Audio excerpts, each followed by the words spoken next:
soy Miguel Calero y soy ilustrador desde hace más de 20 años. Ilustro todo tipo de libros en papel y últimamente me he dado por ilustrar aplicaciones interactivas para dispositivos móviles. Empecé en ello hace como 2 años y medio, un poco de casualidad. Me contactaron Touch of Classic vendiéndome un poquito la idea de que querían ilustrar la primera versión interactiva de Don Quijote. Y la verdad que me lo vendieron muy bien, me atrajo mucho la idea y nos pusimos a ello. Y después de Don Quijote han venido otros cuatro clásicos más de la literatura universal y ahora estamos con óperas, que ya llevamos 4 también. Frankenstein, la verdad, es mi favorita, es especial para mí por muchas cosas. Es una historia que siempre me ha gustado mucho, es una historia que me apasiona. La historia en sí, los personajes, la evolución que tienen los personajes durante toda la historia. Y se hizo un poco por cabezonería mía, fue un poquito de ir a, como se dice últimamente, al merme. Y fui metiéndole la idea a Elena, que Elena no quería hacer Frankenstein. Y al final la convencí, incluso escribí yo los textos, adapté las primeras 3 páginas de la aplicación. Yo no sé si es porque no tuvieron tiempo de leerlo o porque verdaderamente les gustó, me dijeron sí, sigue adelante, adapté la historia entera, escribí los textos e hice las ilustraciones.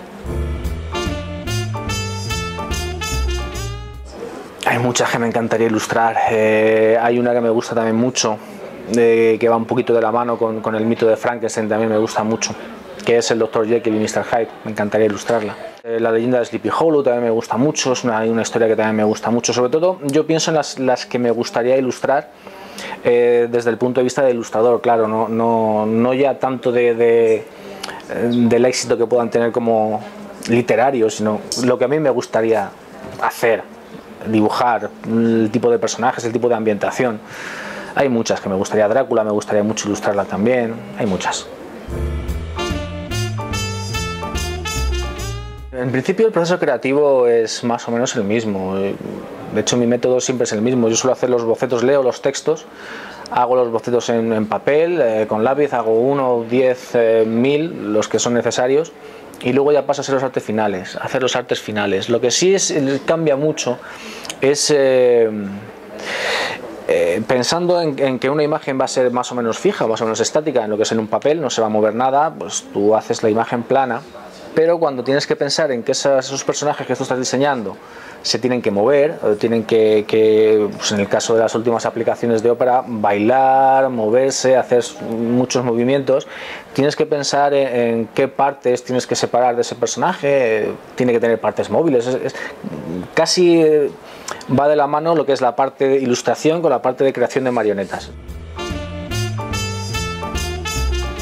Ellos tienen mucha más facilidad que los adultos a la hora de visualizar esas aplicaciones táctiles, ¿no? Eso es en tablets. Yo he enseñado estas aplicaciones a personas adultas, a padres, a cuñados, amigos, y les cuesta mucho más encontrar la interacción y encontrar qué es lo que tienen que hacer que cuando se lo das a un niño, por muy pequeño que sea. Cuando le das una tablet a un niño es increíble porque parece que sabe dónde tienen que tocar, sabe qué es lo que tienen que hacer. Yo creo que es un medio muy adecuado para ellos, casi diría, no es así, pero casi diría que está pensado para ellos.